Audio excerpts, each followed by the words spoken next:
Bienvenue dans le podcast de l'école de la course à pied, l'émission qui vous offre une autre vision de ce sport afin de mieux comprendre son monde et d'y découvrir ses secrets.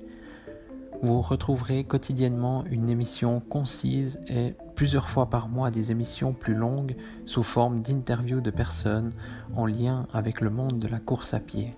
Bonne écoute!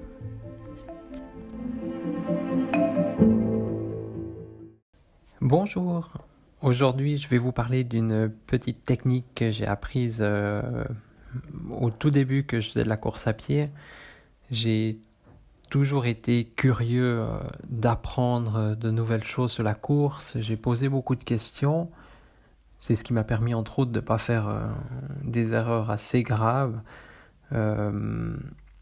Et justement, juste pour revenir aussi par rapport à hier, Hier, je vous expliquais dans le podcast que j'avais une douleur là au mollet, enfin en dessous du mollet, une légère petite douleur là, comme une petite contracture, enfin un début de crampe, et puis que j'étais quand même allé courir, et puis que voilà, qu'il fallait écouter son corps, tester, essayer d'y aller, et puis ensuite voir comment ça va sur le moment. Et puis je vous disais que normalement tout allait bien se passer, que je pensais que j'allais bien récupérer, voilà.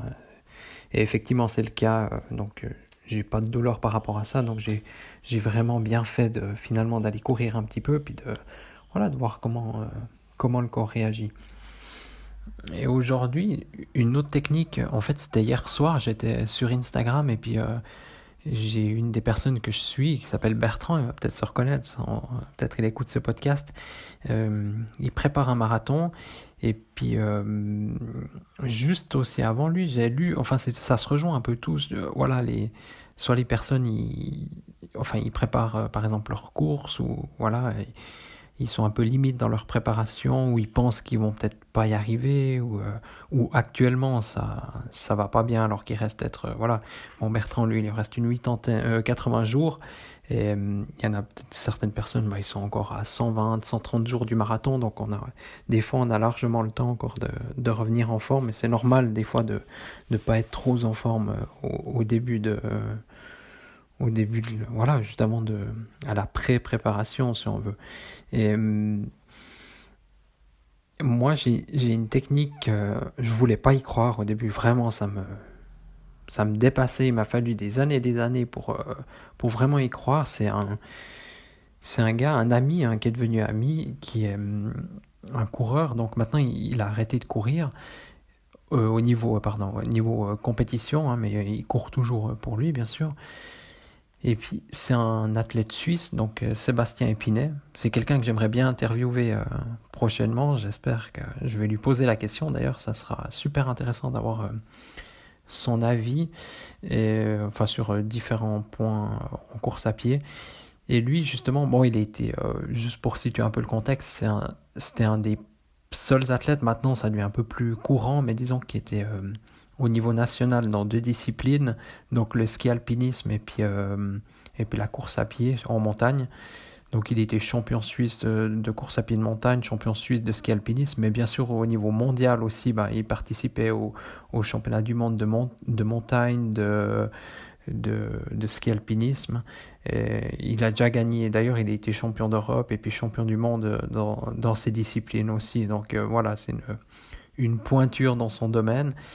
Et puis, de temps en temps, je lui posais des questions, je m'étais entraîné avec lui, et puis il y a eu une période de ma vie où c'était plutôt la fatigue. Maintenant, c'est facile de le dire, rétroactivement, j'ai su que c'était ça, mais sur le moment, c'était pas évident, parce que j'étais pas en forme. Et puis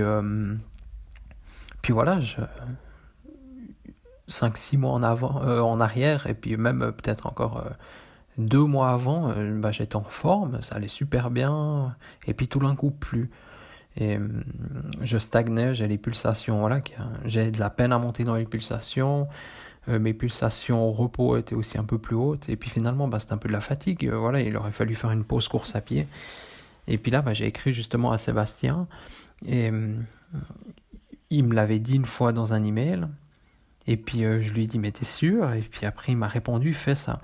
Et puis cette technique justement, c'est quand on est fatigué, voilà, quand on a beaucoup de choses à faire ou qu'on dort peu ou qu'on a fait beaucoup d'entraînement, où en fait tout le temps, durant toute la saison, ça c'est ce que j'ai appris durant ces 10-15 dernières années de course à pied, vraiment le plus souvent possible, il faudrait utiliser cette règle. En fait, c'est le 70% du temps, enfin de l'entraînement, on s'entraîne en dessous de 70% de ses pulsations, de son maximum de pulsations. Donc voilà, celui qui monte par exemple à 200 pulsations, il ne faut pas qu'il dépasse 70% du temps, il doit être en dessous de 140 pulsations. Et puis après, voilà, moi aussi j'étais adepte, je suis toujours un peu adepte j'appelle ça jeûne technologique, donc courir sans montre, sans tout ce qui est technologie. Alors voilà, si vous êtes dans ce cas-là, si vous faites partie du petit 10% qui arrive à courir sans tout ça, enfin qui se sent très bien sans toutes ces technologies, donc en fait c'est facile, c'est ne pas être essoufflé. Courir et puis être très très peu essoufflé. Alors un petit peu c'est normal bien sûr, mais voilà. Et puis donc la plupart du temps il faut courir comme ça. Et puis moi en ce temps-là ce que je faisais c'était beaucoup de séries, de fractionnés. Et puis avec ça le corps se fatiguait, j'en faisais 2 fois par semaine. Plus encore le mardi et le jeudi, plus certainement encore le dimanche je faisais encore une endurance longue et à la fin je faisais quelques petites accélérations. Donc finalement plus des entraînements entre deux. Donc c'était quand même pas mal de charge, d'intensité, et puis avec ça il faut que le corps récupère, et puis il faut une progression assez, studieuse, disons, il faut pas tout d'un coup, celui qui commence la course à pied aujourd'hui puis qui a jamais couru, il peut pas s'entraîner pendant une semaine, 2 fois par semaine, et puis tout d'un coup il s'entraîne 6 fois, ou il commence la course à pied et puis il fait direct du fractionné. Donc justement cette technique là de courir 70% du temps en dessous de 70% de sa FCM, donc sa fréquence cardiaque maximale, j'ai de la peine à y croire, parce que pour moi, se courir lentement, pas terrible. Mais ça m'a permis de récupérer. Alors il m'a fallu plusieurs jours, enfin plusieurs mois même, pour retrouver un niveau correct. Mais avec ça, je me suis pas blessé, j'ai pris du plaisir. C'était pas évident au début, bien sûr, mais voilà. Puis après, c'est l'endurance de base. Et puis lui, il me répétait toujours ça, tant que ça va, qu'on n'est pas satisfait des résultats, il faut faire ça. Donc ce type d'entraînement, d'endurance tranquille, pas obligé de courir, voilà, aussi 2 heures de temps, mais allez, jusqu'à 1 heure ou 1h10, 1h20. Et puis donc éviter tout ce qui est fractionné et compagnie. Et puis avec ça, on peut justement permettre au corps de reprendre un peu un rythme. Et puis c'est c'est quand même un entraînement qui nous fait progresser, qui nous maintient en forme. Et puis c'est un entraînement hyper utile que dès qu'en fait on a par exemple là, pour reprendre l'exemple de Bertrand ou de toute autre personne qui sont au début de préparation ou bien même au plein milieu ou à la fin de la préparation, c'est des fois leur pause ça paye plus que d'aller s'entraîner une nouvelle fois, enfin accumuler la fatigue. Mais justement ces petits entraînements ça permet ces entraînements en dessous de 70% de la FCM, ça permet justement de récupérer et puis d'être de s'entraîner quand même, faire de la récupération active. Et moi je pense que c'est plus utile ça que de faire du repos complet pendant des semaines, et puis finalement après on reprend, de toute façon on sera dur, et puis on voudra reprendre trop fort. Donc il faut trouver le juste milieu, et puis bien réfléchir, bien écouter son corps, comme je le disais dans l'épisode précédent par exemple. Et ce genre d'entraînement, il nous permet justement de prendre le temps, au fil des jours, de pas forcer la machine, de pas mettre la charrue avant les bœufs, si on veut dire comme ça. Et puis, donc moi je pense que c'est un entraînement, une technique, une philosophie primordial. C'est il faut connaître ça, puis il faut l'appliquer. Et puis des fois moi je pense qu'il faut justement ne pas regarder sa montre et puis courir tranquille, ne pas être essoufflé, profiter, regarder le paysage, s'il fait beau s'arrêter, contempler. D'ailleurs je vais faire un podcast là-dessus, parce que hier soir quand je courais j'ai vu des animaux en forêt, puis ça m'a ça m'a rappelé aussi voilà, que des fois, il faut s'arrêter, puis contempler, puis avoir de la gratitude pour... ouais, voilà, on a de la chance de pouvoir courir déjà, et puis d'être en forme, et puis de pouvoir faire de l'activité physique, c'est important. Puis, donc voilà, pour revenir à cette technique, donc je rappelle, donc courir le 70% du temps en dessous de 70% de ses pulsations. Autrement dit, ne pas être essoufflé, pas trop. Et puis, c'est la recette du succès. En tout cas, c'est la recette de l'anti-fatigue, de l'anti-déprime, de l'anti-blessure, de l'anti-tout finalement. Après, c'est clair, si on fait que ce genre d'entraînement, on va peut-être pas atteindre notre niveau maximum. Mais par contre, on sera en forme beaucoup plus longtemps. On aura une forme, justement. On ne sera pas tout d'un coup un pic en forme, tout d'un coup tout en bas, en haut, en bas, en haut. Donc ça permet aussi de maintenir une certaine régularité dans notre forme. Et ça, je trouve, c'est plus important que d'être tout d'un coup une fois en forme et puis le lendemain plus, quoi. Enfin, pas le lendemain, mais disons les jours après, plus en forme. Et puis, on aura tendance aussi à forcer, à aller vouloir s'entraîner plus fort, plus intensif. Et puis avec ça, il y a la fatigue qui va prendre le dessus et on n'aura rien à gagner, en fait, au final. Donc voilà. Puis ça rejoint un petit peu ce que Haile Gebrselassie disait, c'était pour courir vite, il faut s'entraîner lentement. Entre ce que je vous ai expliqué au début, puis maintenant cette citation de Haile Gebrselassie, finalement c'est la même chose, quoi. Entraînez-vous lentement. Moi j'ai fait mon premier marathon les mois qui ont précédé, je m'entraînais toujours tranquille. Quelques fois avant, j'avais fait des séries sur piste, peut-être les 5-6 mois avant, j'en ai fait peut-être une dizaine, on va dire. Donc c'est pas énorme, mais c'était régulier. Chaque semaine, j'allais une fois faire des 1000 mètres.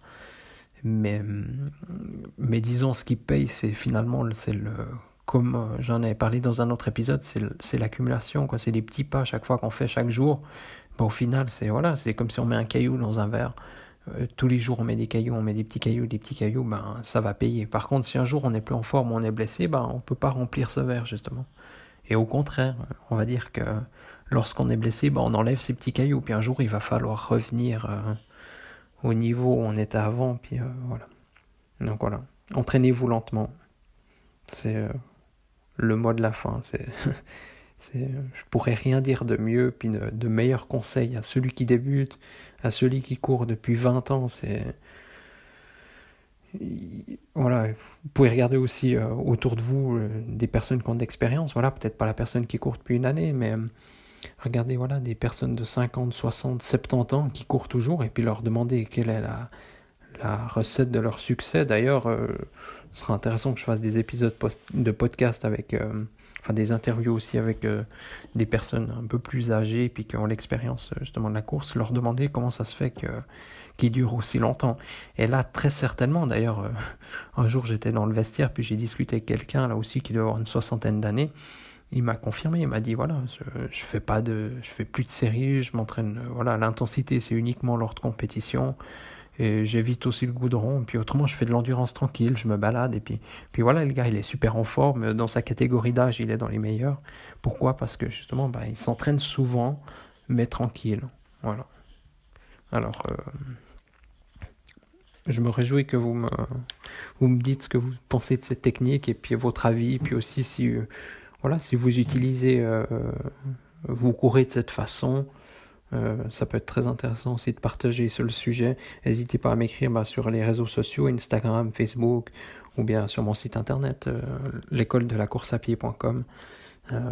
Je répondrai aussi à toutes vos questions, ou si vous avez d'autres questions aussi, n'hésitez pas. Puis je me réjouis d'échanger sur le sujet parce que souvent on croit qu'il faut faire du fractionné. D'ailleurs sur Instagram, on se vante toujours du nombre de kilomètres qu'on a fait, de l'intensité, de nos séries incroyables, et puis finalement à part une minorité, on va dire le 1%, et encore un pour 1000, un pour 10 000 coureurs, des Julien Manders et compagnie, des gars que c'est leur métier, eux, ils doivent pour eux, ils doivent aller chercher le petit pourcent qui fait que... Mais parce que voilà, pour faire un cocktail, il faut différents ingrédients. Et puis eux, il leur faut justement tous ces petits trucs qui vont faire que... Voilà. Mais disons, si on prend la technique, la loi de Pareto, ça je vous en reparlerai, et puis vous la connaissez sûrement, c'est le principe 20-80. Donc 20% des efforts amènent à 80% du résultat. Donc là, c'est exactement ça. Courir lentement, ça va vous amener à 80% de votre forme. Et puis bien sûr, ce 20% dernier, il y a la musculation, il y a plein de choses. Il y a le fractionné, il y a le repos, voilà. Mais la base en course à pied, c'est cette endurance, c'est courir lentement. Ça, c'est vraiment la base de la maison. Si on regarde une maison, la base, c'est ça, les murs, les fondations. Après, bien sûr, il y a tout ce qui va avec à côté, tout ce qu'on peut rajouter, médecin, physio et compagnie. Mais sans aller jusque-là, je pense que on fait déjà beaucoup en s'entraînant lentement. Voilà. Alors je vous remercie de votre écoute et puis à demain pour le prochain épisode. Merci.